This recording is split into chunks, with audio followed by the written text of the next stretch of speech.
વિદ્યાર્થી મિત્રો, આપણે સ્ટેટ ની અંદર ચેપ્ટર 2 હાલતું સુરેખ સહસંબંધ એમાં રીત હાલતી ક્રમાંક સહસંબંધાંકની રીત. એમાં ઓલરેડી બે વિડિયો આપણે મૂક્યા છે. પહેલો કે ક્રમ આપ્યો હોય એટલે rx ry આપ્યો હોય, સીધો આપણે d શોધી d નો સ્ક્વેર કરી અને ક્રમાંક સહસંબંધાંક શોધો. બીજો વિડિયો મૂક્યો તો એમાં તમને ક્રમ આપવાનો અને આ ક્રમાંક સહસંબંધાંકની રીતનો ત્રીજો વિડિયો, છેલ્લો વિડિયો, કે એમાં તમને બે દાખલા થઈ જાય અને પછી કાલક્રિએશનની રીતના દાખલા આપણે ચાલુ કરશું. ચાલો જો, નીચેની માહિતી પરથી ક્રમાંક સહસંબંધાંક શોધો કીધું છે. ક્રમાંક સહસંબંધાંક શોધો અથવા તમને એમ કીધું હોય સ્પીયરમેનનો સહસંબંધાંક શોધો, ત્યારે ક્રમાંક સહસંબંધાંક જ આવે. ચાલો, રકમ આપી છે પતિની ઊંચાઈ અને પત્નીની ઊંચાઈ. ચાલો તો રકમ લખી નાખો. પતિની ઊંચાઈ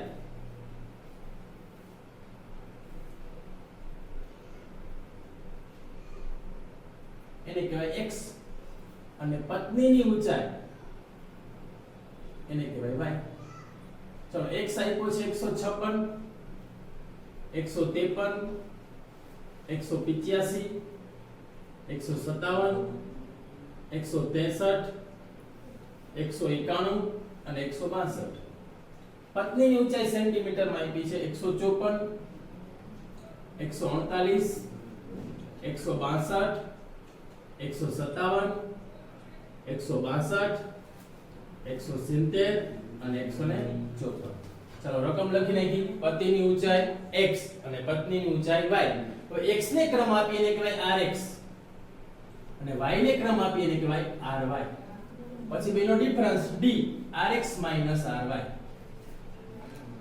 અને d નો સ્ક્વેર. ચાલો, x ને ક્રમ આપી એને શું કહેવાય rx. x ને ક્રમ આપવા માટે હું યાદ રાખવાનું, મોટી સંખ્યાને 1, પછી એનાથી નાની સંખ્યાને 2, એનાથી નાની સંખ્યાને 3. તો x માં જો સૌથી મોટી સંખ્યા કઈ છે? 191 છે, એને એક ક્રમ આપો. 191 પછી જો નાનકડી કઈ છે? 185 છે, એને બે ક્રમ આપો. 185 થી નાનકડી કઈ છે? 163, એને 3 ક્રમ આપો. 163 થી નાનકડી 162, એને 4 ક્રમ આપો.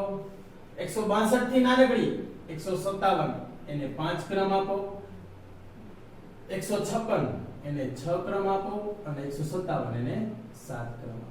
ચાલો, ક્રમ અપાઈ ગયા. ક્રમ આપવા માટે હું યાદ રાખવાનું, મોટી સંખ્યાને 1, પછી એનાથી નાની સંખ્યાને 2, એનાથી નાની સંખ્યાને 3, એનાથી નાની સંખ્યાને 4. હાલો, હવે y. પત્નીની ઊંચાઈ y ને ક્રમ આપો એને કહેવાય ry. એમાં જો મોટી સંખ્યા કઈ છે? 170, તો એને એક ક્રમ. 170 પછી 162, એને બે ક્રમ. 162 પછી પણ જો 162 બે વાર છે. કેટલી વાર છે? બે. હવે એક 162 ને બે ક્રમ આપી તો બીજાને કેટલો આપવો પડે? 3. સમજ. હજી y ને ક્રમ આપી એને કહેવાય ry. મોટી સંખ્યાને એક ક્રમ, તો આમાંથી મોટી સંખ્યા છે 170, તો આપણે એને એક ક્રમ આપ્યો. પછી એનાથી નાની છે 162. 170 થી પછી નાનકડી કઈ છે? 162. પણ એ કેટલી વાર છે? બે વાર છે. તો ક્રમ તો આપવો જ પડે. 162 ને બે ક્રમ આપી, બીજાનું આપવું પડે 3. તો બે ક્રમનો સરવાળો 2 અને 3, 2 + 3 ભાગ્યા 2 એટલે કેટલા થાય? 2.5. કેટલા થાય? 2.5. બે જગ્યાએ કેટલો ક્રમ આવે? 2.5. ખ્યાલ આવી ગયો? ચાલો, 3 સુધી ક્રમ અપાઈ ગયા. ચાલો, ઠીક છે.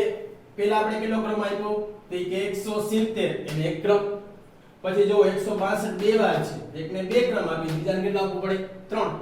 એકને બે ક્રમ આપી, બીજાને કેટલો આપવો પડે? 3. તો એ બેની સરેરાશ 2 ને 3 5, 5 ભાગ્યા 2 એટલે બે જગ્યાએ કેટલા આવે?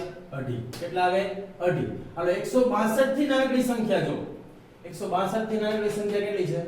157. એને ક્રમ કેટલો આવે? 4. 157 પછી નાનકડી કઈ સંખ્યા છે? 154. પણ એ કેટલી વાર છે? બે વાર છે. તો એકને દીકરાઓ 5 ક્રમ આપી તો બીજાને કેટલો આપવો પડે? 6. એકને 5 ક્રમ આપી તો બીજાને કેટલો આપવો પડે? 6. તો એ બેની સરેરાશ 5 ને 6 11, 11 ભાગ્યા 2 એટલે 5.5. 5.5. કેટલા સુધી ક્રમ આપી દીધા? 6 સુધી આપી દીધા. અને 154 થી નાનો 139 અને કેટલા ક્રમ 7 બરાબર ક્રમ આપો ત્યારે ખાસ યાદ રાખવાનું એકઈ સંખ્યા રિપીટ થતી હોય અહીંયા જો બે સંખ્યા રિપીટ થાય છે 162 બે વાર તો અહીંયા 2 અને 3 અને 154 રિપીટ થાય છે તો ક્રમમાં આવતા હતા 5 અને 6 અને બે ની હામે હું લખવાની સરેરાશ ચાલો હવે ડિફરન્સ શોધી લઈએ ડી rx ry 6 માંથી 5.5 જાય તો 0.5 6 માંથી 5.5 જાય તો કેટલા વધે 0.5 7 માંથી 7 જાય તો 0 2 માંથી 2.5 જાય તો -0.5 5 માંથી 4 જાય તો 1 3 માંથી અઢી જાય તો 0.5 1 માંથી 1 જાય તો 0 અને 4 માંથી 5.5 જાય તો -1.5 આપણે સાચા કે ખોટા એ જોવું હોય તો સિગ્મા d નો સરવાળો હંમેશા કેટલો થાય 0 જોઈ લો -અડધો અને -1.5 એટલે -2 થયા અડધો 1 ને અડધો એટલે +2 અને -2 એટલે થઈ ગયા 0 એટલે આપણે ક્રમ સાચા આપેલા છે ચાલો ડિફરન્સ d2 d નો સ્ક્વેર કરો 0.5 નો સ્ક્વેર 0.25 0 નો સ્ક્વેર 0 0.5 નો સ્ક્વેર 0.25 1 નો સ્ક્વેર 1 0.5 નો સ્ક્વેર 0.25 0 નો સ્ક્વેર 0 1.5 નો સ્ક્વેર 2.25 આના સરવાળાને કહેવાય સિગ્મા d સ્ક્વેર કેટલો થાય છે સિગ્મા d સ્ક્વેર 4 કેટલા થાય છે 4 હવે જો સંખ્યા રિપીટ થાય છે એટલે કોષ્ટક બનાવવું પડે કઈ સંખ્યા કેટલી વાર અને એનું સૂત્ર m ની 3 ઘાત માઈનસ m ભાગ્યા 12 ચાલો કઈ સંખ્યા રિપીટ થાય છે કે બે સંખ્યા 162 એ બે વાર આવે છે અને 154 એ બે વાર આવે છે ચાલો કમ્પ્લીટ જે સંખ્યા રિપીટ થતો હોય એનો આપણે CF શોધવો પડે શું શોધવો પડે CF 162 એ બે વાર આવે છે અને 154 એ બે વાર આવે છે હવે એ સૂત્રમાં કિંમત મૂકવી પડે પણ આપણે લખાયું છે કોઈ પણ સંખ્યા બે વાર રિપીટ થતી હોય ત્યારે એનો CF થાય 0.5 કોઈ પણ સંખ્યા ત્રણ વાર રિપીટ થતી હોય ત્યારે એનો CF થાય 2 અને કોઈ પણ સંખ્યા ચાર વાર રિપીટ થતી હોય ત્યારે એનો CF થાય 5 યાદ છે કે કોઈ પણ સંખ્યા કેટલી વાર રિપીટ થાય છે બે વાર એનો CF થાય 0.5 અહીંયા બે વાર રિપીટ થાય એનો CF કેટલો થાય 0.5 0.5 એટલે સરવાળો કેટલો થાય 1 ચાલો સૂત્રમાં કિંમત મૂકી r બરાબર 1 - 6 કૌંસમાં sigma d square plus cf કૌંસ પૂરો ના છેદમાં n સ્ક્વેર ના છેદમાં n કૌંસમાં n સ્ક્વેર માઈનસ 1 બરાબર r નું સૂત્ર r બરાબર 1 - 6 sigma d square plus cf cf શું કામ આવ્યું કે કોઈ પણ સંખ્યા રિપીટ થાય તો cf આવે નકર ન આવે પ્લસ cf ના છેદમાં n કૌંસમાં n સ્ક્વેર માઈનસ 1 આપણે રકમમાં બે જ વસ્તુ જોઈ સિગ્મા d સ્ક્વેર અહીંયા cf છે એટલે cf અને એક n ચાલો સિગ્મા d સ્ક્વેર કેટલા આવ્યો કે 4 cf કેટલા આવ્યો કે n 1 અને n કેટલો છે ગણો 1 2 3 4 5 6 ને 7 કેટલી સંખ્યા આપી છે 7 સિગ્મા d સ્ક્વેર 4 cf 1 અને n 7 ચાલો સૂત્રમાં કિંમત મૂકો 1 નો 1 એમ -6 sigma d square 4 plus cf 1 ના છેદમાં n 7 7 નો સ્ક્વેર 27 49 માઈનસ 1 ચાલો 1 ના 1 એમનો માઈનસ 6 ના 6 એમનો 4 ને 1 5 4 ને 1 5 ના છેદમાં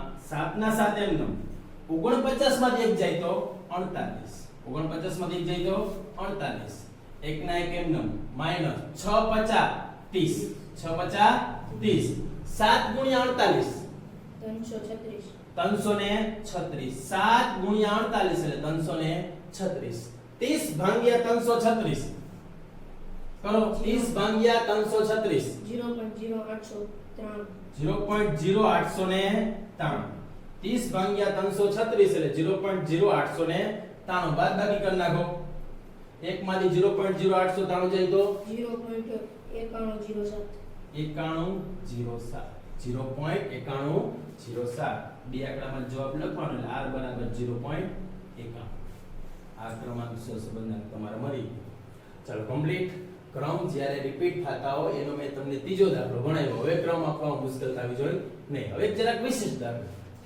એક સંગીત સ્પર્ધામાં 5 ગાયકો A B C D અને E ને તેમની ગીત ગાવાના કુશળતાના આધારે બે નિર્ણાયકે નીચે મુજબ ક્રમ આપેલ છે. તેના પરથી ક્રમાંક સહસંબંધાંક શોધો. સૌથી પહેલા રકમ સમજો કે નિર્ણાયક 2 છે, 1 અને 2, અને ભાગ લેનાર કેટલા વ્યક્તિ છે? 5. A B C D ને E. સૌથી પહેલા ગાયકો A B C D અને E. પછી નિર્ણાયક 1 એને ક્રમ આપી દીધો એને કહેવાય RX, અને નિર્ણાયક 2 એને ક્રમ આપી દીધો એને કહેવાય RY. જો અત્યાર સુધી જે દાખલા આપ્યા હોય અહીંયા તમને RX ને RY આપી દીધો હોય, પણ અહીંયા જો નિર્ણાયક ક્રમ નથી આપ્યા, આડાવડા છે કે ભાઈ પહેલો ક્રમ નિર્ણાયક 1 એ પહેલો ક્રમ કોને આપ્યો છે? C ને. નિર્ણાયક 1 એ પહેલો ક્રમ કોને આપ્યો છે? C ને. તો C ની સામે 1. બીજો ક્રમ કોને આપ્યો છે? A ને. તો A ની સામે 2. ત્રીજો ક્રમ કોને આપ્યો છે? B ને. તો B સામે 3. ચોથો ક્રમ કે E ને, અને પાંચમો ક્રમ કે D ને. ક્રમ લખાઈ ગયો. નિર્ણાયક 1 એ આપેલ ક્રમ કે A ને બીજો ક્રમ, B ને ત્રીજો ક્રમ, C ને પહેલો ક્રમ, D ને પાંચમો ક્રમ અને E ને ચોથો ક્રમ. હવે નિર્ણાયક 2 આ રહ્યા કે નિર્ણાયક 2 એ પહેલો ક્રમ કોને આપ્યો છે? B ને. તો B સામે 1. બીજો ક્રમ C ને. તો C સામે 2. ત્રીજો ક્રમ D ને. તો D સામે 3. ચોથો ક્રમ A ને. તો A સામે 4. અને પાંચમો ક્રમ E ને. તો E સામે 5. ચાલો ક્રમ આપ્યા લખી નાખ્યા કે નિર્ણાયક 1 એ જેને ક્રમ આપ્યો તો એક ક્રમ આપી દીધા, નિર્ણાયક 2 એ જેને ક્રમ આપ્યો એ ક્રમ લખી નાખ્યા. હાલો RX RY મળી ગયો. ડિફરન્સ D શોધી લ્યો. RX RY એટલે D મળી જાય અને D નો સ્ક્વેર. 2 માંથી 4 જાય તો -2. 3 માંથી 1 જાય તો +2. 1 માંથી 2 જાય તો -1. 5 માંથી 3 જાય તો +2 અને 4 માંથી 5 જાય તો -1. આનો સરવાળો હંમેશા કેટલો થાય? 0. 2 ને 1 3, 3 ને 1 4, અને 2 ને 2 4, +4 -4 આવી ગયા 0. આનો સ્ક્વેર કરો. 2 નો સ્ક્વેર 4, 2 નો સ્ક્વેર 4, 1 નો સ્ક્વેર 1, 2 નો સ્ક્વેર 4, 1 નો સ્ક્વેર 1. ચાલો સિગ્મા d સ્ક્વેર કેટલો થાય ભાઈ? 14. સિગ્મા d સ્ક્વેર આવ્યું 14. સૂત્રમાં કિંમત મૂકી દો. r બરાબર 1 - 6 સિગ્મા d સ્ક્વેર ના છેદમાં n કૌંસમાં n square minus 1 plus cf નહીં આવે. શું કામ ન આવે? કે ક્રમ જ રિપીટ થતો નથી. જ્યારે ક્રમ રિપીટ થાય ત્યારે cf આવે, સૂત્રમાં નકર આવે નહીં. ચાલો સૂત્રમાં કિંમત મૂકી દો. 1 - 6 સિગ્મા d સ્ક્વેર કેટલો આવ્યો? 14 ના છેદમાં n કેટલો છે? 5. કેમ? સંખ્યા ગણી લો. 1 2 3 4 ને 5. 5 નો સ્ક્વેર n નો સ્ક્વેર 5 નો સ્ક્વેર 25 25 -1 1 ના 1 એમનો 6 × 14 84 ના છેદમાં 5 ના 5 એમનો 25 માંથી 1 જાય તો 24 25 માંથી 1 જાય તો 24 1 ના 1 એમનો -84 ના છેદમાં 5 × 24 120 5 × 24 120. ચાલો ભાંગી નાખો. 84 ભાગ્યા 120 0.7. 1 માંથી 0.7 જે કેટલા વધે? 0.3. r બરાબર 0.3. ચાલો આવી ગયો દાખલો. અહીંયા ક્રમાંક સહસંબંધાંકના મેં તમને બધી રીતના દાખલા કરાવ્યા હતા. ક્રમાંક સહસંબંધાંકમાં ક્રમ આપ્યો હોય ત્યારે, ક્રમ ન આપ્યો હોય ત્યારે અને ક્રમ આડાવડો આપ્યો હોય ત્યારે દાખલા કરાવી દો. હવે હું તમને આના હાથથી આ દાખલા લેસનમાં આપીશ HW માં. ઈ ગણવાના અને કાલથી કાલ પ્રિયસરની રીત આપણે શરૂ કરશું. અસ્તુ.